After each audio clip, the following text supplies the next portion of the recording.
Boa noite. Nós estamos iniciando mais um Ideias da Aldeia. Eu sou Cleisa Cartacho. Na noite de hoje nós vamos conversar com a nutricionista Patrícia Azevedo, da Secretaria de Saúde do Estado. A Patrícia também é representante do Conselho de Nutricionistas do Acre. Boa noite, Patrícia, tudo bom? Boa noite, Cleisa. É um prazer estar participando novamente desse programa. Patrícia, nutrição, segurança alimentar, tudo a ver. Outubro é o mês que se comemora o Dia Mundial da Alimentação. Isso.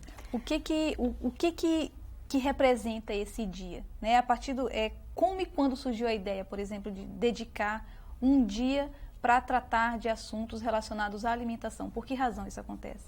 Bem, se não me engano, em 1979, numa reunião da Assembleia Mundial da ONU, eles estabeleceram que iam comemorar mundialmente um dia dedicado à alimentação e relacionado a todos os seus aspectos. O aspecto de saúde, o aspecto da produção agrícola, o aspecto das políticas alimentares. Então, estabeleceu-se que dia 16 de outubro é considerado o Dia Mundial da Alimentação. E nós estamos comemorando esse ano 25 anos desse processo.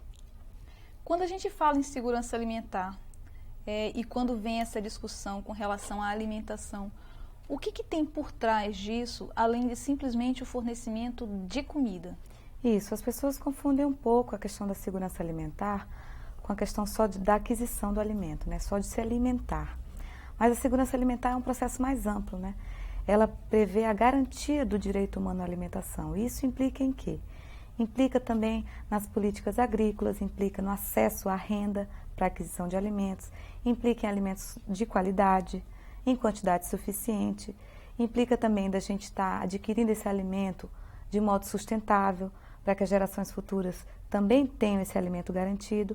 Ou seja, a segurança alimentar, ela engloba uma série de aspectos que pretendem garantir o direito humano à alimentação. Mas esclarece um pouquinho para a gente, então. Porque a gente tem, normalmente, por segurança alimentar, a gente tem a ideia da comida, né? De ter a comida.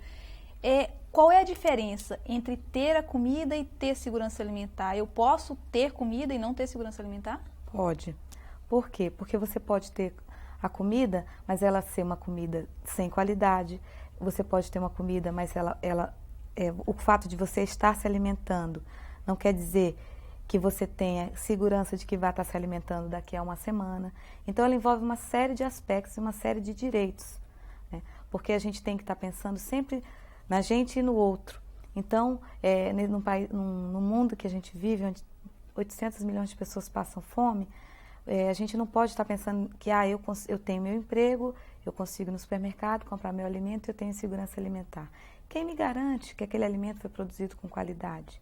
Quem me garante que a matéria-prima daquele alimento, ela não é uma matéria-prima modificada geneticamente, que vai influenciar daqui a 50, 80 anos em doenças para a nossa vida?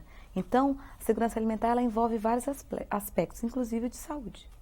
Você, como nutricionista, consideraria que pontos principais que trazem efeitos à saúde da pessoa com relação à alimentação? A base da nossa alimentação aqui na nossa região, por exemplo, é uma base adequada para a gente? A gente consegue ter o fornecimento dos nutrientes que a gente necessita na nossa região? Hoje em dia, isso é uma discussão muito, no meu entendimento, até polêmica, porque assim, a gente aprende academicamente uma fórmula fechada, né? Que foi construída nos países desenvolvidos e o curso chegou no Brasil há menos de 60 anos, então a gente tem uma linha científica europeia, americana ou canadense. Então, muitos consideram que na região norte há algumas deficiências nutricionais, porque a gente tem um consumo grande de farinha, que é o nosso aporte energético mais comum, e tem um aporte de proteínas baixo, né, considerado baixo, assim, principalmente nas aldeias indígenas e tal. Eu discordo, porque a gente tem um aporte baixo, talvez, de fibras na nossa região. Por quê? Porque a gente tem bastante frutas e tal, mas a gente tem um consumo de verduras muito baixo, né? E o consumo de peixe vem se reduzindo ao longo dos anos, porque a gente tem visto como o peixe tem escasseado na nossa região.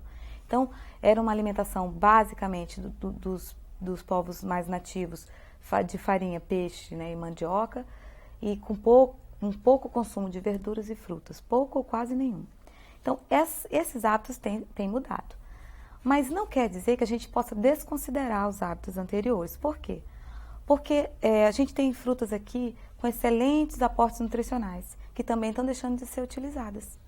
Porque a questão do consumo, da propaganda, ela faz com que a gente troque o consumo de alimentos naturais da região, uma manga, quando está na safra, um abacaxi, um açaí, troque por comprar um enlatado, um refrigerante. Um refrigerante, ou mesmo até um alimento que a gente chama processado, né? Que bota água, cozinha, está pronto, né? Que tem se tornado muito comum na nossa periferia, né? Aqueles macarrões instantâneos, que é um alimento extremamente nocivo, e as pessoas têm deixado de comer o macarrão comum para comprar o macarrão instantâneo, por questão de sabor e tal, né? Mas aquilo é só química, né? O que realça aquele sabor é só química, e deixa de comer as coisas da região, um mingau de banana, uma macaxeira, uma coisa da terra. Ô Patrícia, e você falou na questão justamente da produção de alimentos anteriormente, e algumas informações da FAO são de que atualmente nós utilizamos somente 1/6 dos alimentos que nós temos disponíveis, né? Por conta da redução do que você colocou. A gente está deixando de consumir os produtos regionais, né? De que forma? E hoje, segundo a FAO, a base de carboidratos, que é o que traz energia, né? Se você é nutricionista, pode me corrigir, mas o que traz energia para a gente no mundo ficaria resumido no trigo, no milho e no arroz, né? Que consequências isso traz para a nossa saúde? Bem, quanto mais rotineira a nossa alimentação, pior, né? Quanto mais assim a gente reduz a variedade, pior. Essa informação que você falou é correta, ainda tem um outro agravante.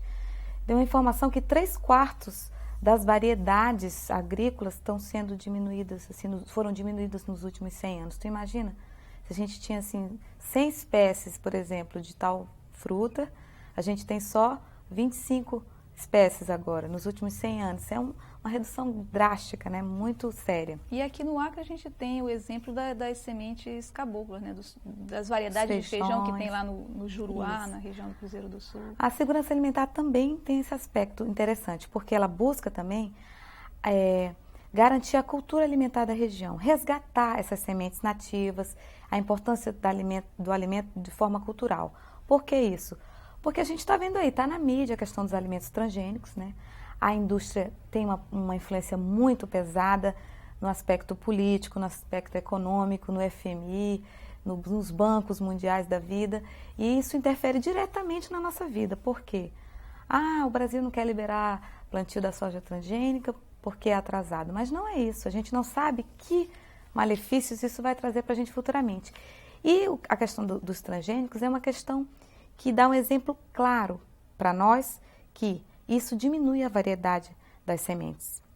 Porque a soja transgênica é uma semente modificada, você só planta aquele tipo, você só produz uma soja que não produz outras sementes, e aí você só começa a adquirir somente um alimento de uma fonte.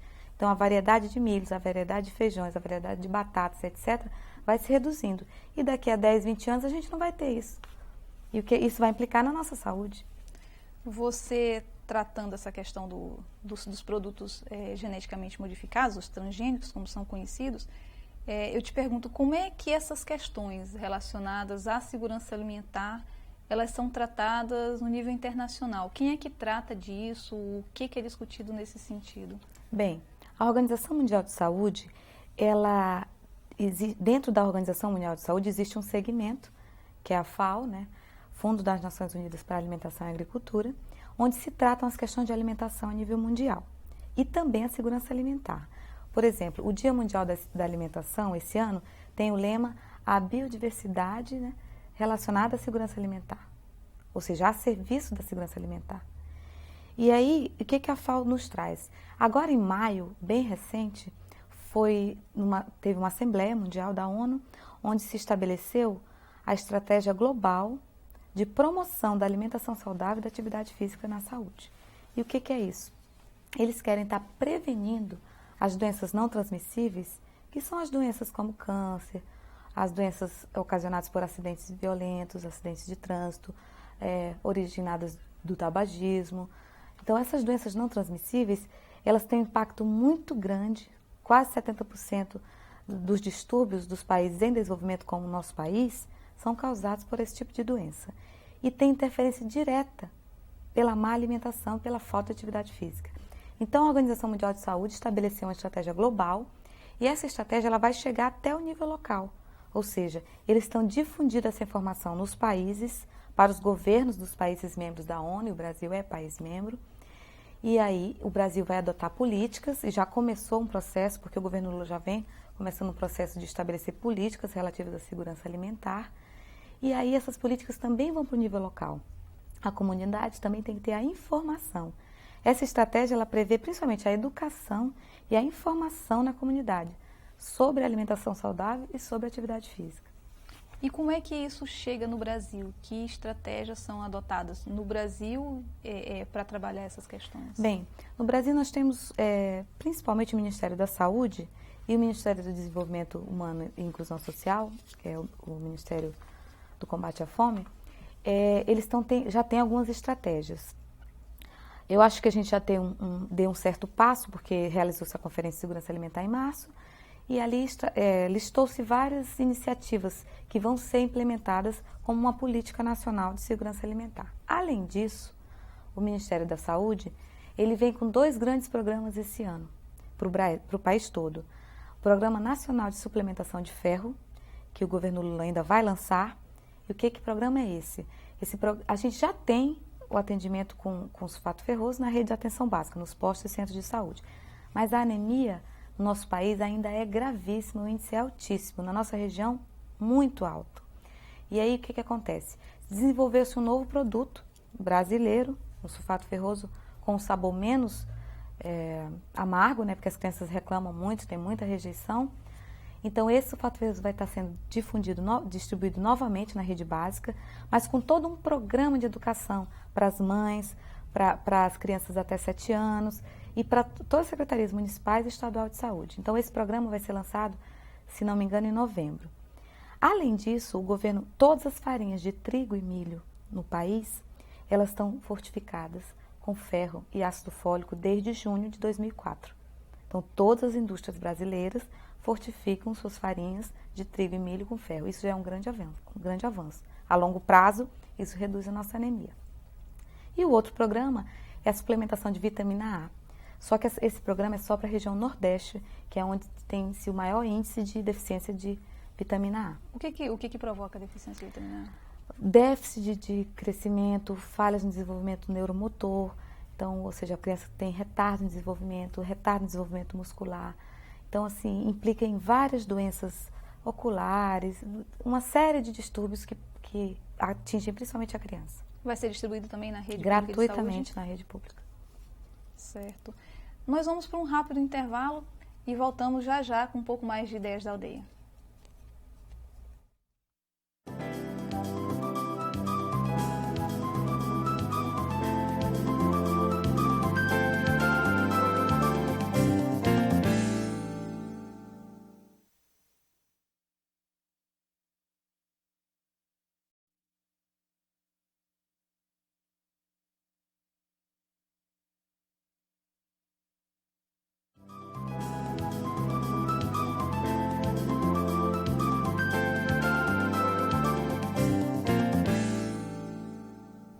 Nós estamos de volta com Ideias da Aldeia, conversando com a Patrícia Azevedo, nutricionista da Secretaria de Saúde do Estado.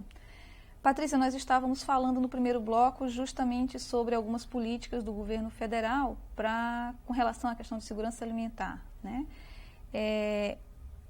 O presidente Lula, ele se comprometeu no início do seu mandato a minimizar a questão da fome no país. Que outras políticas entrariam nesse contexto para minimizar a situação da fome? Que outras políticas vão chegar até o cidadão? Tem políticas já bastante antigas que estão sendo reavaliadas e melhoradas. Por exemplo, o Programa Nacional de Alimentação Escolar, que é a merenda escolar. Nós tínhamos um valor, por exemplo, per capita para aquisição da merenda, né? Ou seja, o valor que vem para comprar a merenda por aluno, muito baixo, congelado desde 95. Quase 10 anos. Quase 10 anos, com um valor que já não tinha um poder de compra quase nenhum. Então, a gente está muito feliz porque recentemente o governo federal ele deu um aumento nesse recurso, um aumento muito interessante, muito importante, principalmente para quem trabalha com recurso público, sabe que o valor da merenda escolar é muito baixo. E foi um aumento bastante significativo, principalmente na pré-escola, que, para você ter uma ideia, vinham 6 centavos por aluno da pré-escola, né, do ensino infantil, para aquisição de merenda para aquele aluno. Então, triplicou, foi para 18 centavos. Né? Isso é muito importante do ponto de vista não só econômico, porque o recurso circula na nossa capital e nos municípios, como também para o próprio benefício da própria criança. Né? No estado, a gente tem realmente uma política de merenda escolar bastante organizada e espero que os municípios onde a merenda é municipalizada estejam também se organizando, porque isso é uma política de segurança alimentar. Isso é a garantia de alimento para a criança, que muitas vezes não tem alimentação em casa. Além disso, nós temos também na área de agricultura outros interessantíssimos programas. Né? Nós temos, recentemente, aqui no estado, a Secretaria de Saúde participou, junto com a Secretaria de Produção, o Conselho de Segurança Alimentar, na elaboração de um projeto de aquisição de alimentos para doação para entidades necessitadas, né, entidades com fins sociais. Então, é um programa interessantíssimo que a CEPROF está viabilizando, o que ele faz? Ele adquire o produto do pequeno produtor, do agricultor familiar, local, e ele doa para a instituição que necessita. Então, cadastrou-se várias instituições e essas instituições vão receber esse alimento como forma de doação para garantir que aquelas crianças, aqueles idosos, aquelas pessoas em situação de risco daquelas entidades tenham acesso à alimentação. Então, isso é um programa interessantíssimo que, à medida que ele deve estar se iniciando agora, e no país são poucos estados que já estão com esse projeto em andamento, eu creio que vai ser um benefício muito importante. E acaba gerando benefício para os dois lados, né? Para quem vende a produção e para quem recebe. Isso, aquele pequeno produtor que muitas vezes fica com a sua produção encalhada, a Secretaria de Produção Familiar está viabilizando a aquisição disso, né? Seja na forma do transporte, com alguma ajuda para aquele produtor, de forma que ele não perca a sua produção. E mesmo aquele que produz pouquinho, ele vai poder participar. Porque um produtor não precisa entregar para todas as instituições, ele pode estar fornecendo um pouquinho para cada. Você falou no primeiro bloco, você mencionou a questão da anemia, né? A deficiência de ferro. O nosso estado tem algum diagnóstico nesse sentido para saber como é que isso está entre as crianças, entre a nossa população? Bem, o diagnóstico da situação nutricional das crianças do nosso estado, o dado mais fiel que nós temos é da Pastoral da Criança. Porque a Secretaria de Estado de Saúde, ela, infelizmente, a questão da nutrição ela é municipalizada, né? Então, os dados não são muito fiéis, né? Agora, em relação à anemia, na UFAC, o Departamento de Saúde da UFAC, o professor Pascoal, estão desenvolvendo uma pesquisa muito interessante em alguns municípios da região, se não me engano, a Crelândia, CIS Brasil, e eles já têm um diagnóstico sobre anemia. E aqui na capital, eles estão desenvolvendo, a UFAC está desenvolvendo com a Secretaria Municipal de Saúde e a Embrapa, uma suplementação através da castanha para essas crianças com anemia, para ver que impacto a castanha vai ter na situação nutricional dessas crianças. Esse tipo de estudo permite pensar políticas públicas de segurança alimentar? A partir de uma pesquisa como essa, você pode estar fomentando os governos, as câmaras, as assembleias legislativas, Câmara de Vereadores, a estarem fomentando as leis, criando políticas, criando programas, seja a nível estadual, seja a nível municipal. E não só governamentais, outras entidades também podem estar, a partir de um dado desse, criando programas que vão combater aquela situação de risco nutricional. Você citou o trabalho da Pastoral da Criança, que é bem conhecido com relação ao acompanhamento de crianças, né, de 0 a 6 anos, o acompanhamento nutricional. Mas existem outras iniciativas por parte de organizações da sociedade civil ou mesmo outras organizações, não necessariamente do poder público? Sim, várias entidades não governamentais trabalham ou pela agricultura familiar ou com a educação. O PESACRE ele faz implantação e estudos com os como é que a gente chama? Os polos agroflorestais. Um trabalho muito interessante que vai desde do projeto inicial até como que vai se estar escoando aquela produção. Existem também outras iniciativas do Centro de Trabalhadores da Amazônia, de outras organizações. A UNI tinha um trabalho também interessante de avaliação nutricional das aldeias indígenas. É um trabalho que não foi concluído, mas é um trabalho que te dá um dado para como você intervir, né, futuramente. Então, através desses organismos, você pode estar fomentando políticas, ou seja, se eu sei que eu tenho uma situação de risco ali, eu vou criar um programa que atinja aquela população, seja aquelas crianças ou aquelas mães, ou aqueles índios, né? Ou até mesmo os nossos jovens, adolescentes, né? E até através de parcerias, né, desses órgãos com os órgãos públicos. Isso, né? isso. E deixa eu te perguntar, como é que a sociedade civil, como é que a população, o cidadão, ele pode se mobilizar para participar do processo, para estar buscando segurança alimentar, principalmente em grupos mais carentes? A gente vê muita questão da doação de alimentos, mas que iniciativas existem nesse sentido? O que um cidadão comum pode fazer nesse sentido? Bem, um cidadão comum, eu acho que seja de onde for, ele precisa buscar informação. Uma das coisas que tem impacto muito forte na segurança alimentar é a questão da educação.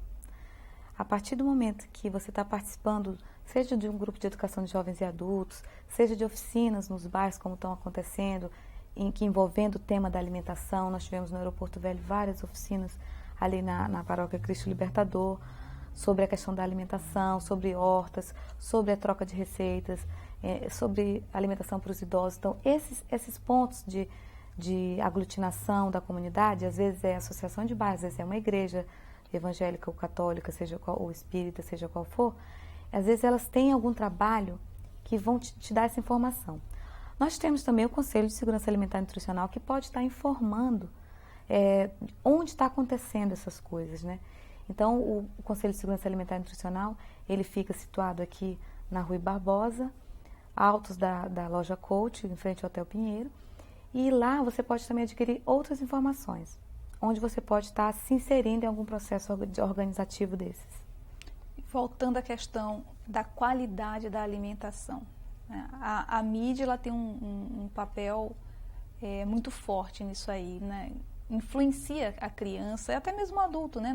na compra do alimento mais bonito, e nem sempre o alimento mais saudável ele tem uma cara mais bonita. Como é que você, como nutricionista, como é que se pode trabalhar isso com a criança? Fazer com que ela entenda que uma fruta, que a castanha, ela tem um valor nutricional maior, é mais saudável para ela do que um pacote de biscoito recheado, um produto industrializado. Isso, o principal ponto em relação... Claro, a mídia é pesadíssima e isso ela já influenciou os nossos pais, que nos influenciou e a gente está influenciando nossos filhos, sobrinhos, etc. O mais importante é a questão de como os pais procedem em casa, porque a criança é só um espelho. Se ela vê aquele pai que ele não consome a verdura, que ele não consome a fruta, que ele tem uma alimentação mais focada no industrializado, aquela criança tende a gostar mais do industrializado. Claro que a mídia tem 50% de influência nisso. E nas nossas escolas, né, na rede pública, a gente tem algum controle, porque a gente tem a merenda pública, né? Mesmo assim, nas escolas particulares, nós temos muitos problemas, porque tem as cantinas particulares. E ali estão vendendo produtos industrializados. Existem alguns esforços relativos a isso. Aquela estratégia global da qual eu falei, que a Organização Mundial de Saúde quer implementar, um dos eixos dela é trabalhar a questão da mídia para alimentos da criança e adolescente.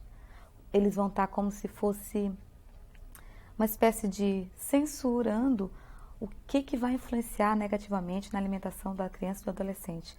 Por que isso? Porque a gente sabe que é onde estão se formando os valores, os hábitos alimentares. Então, essa estratégia os governos vão ter que adotar.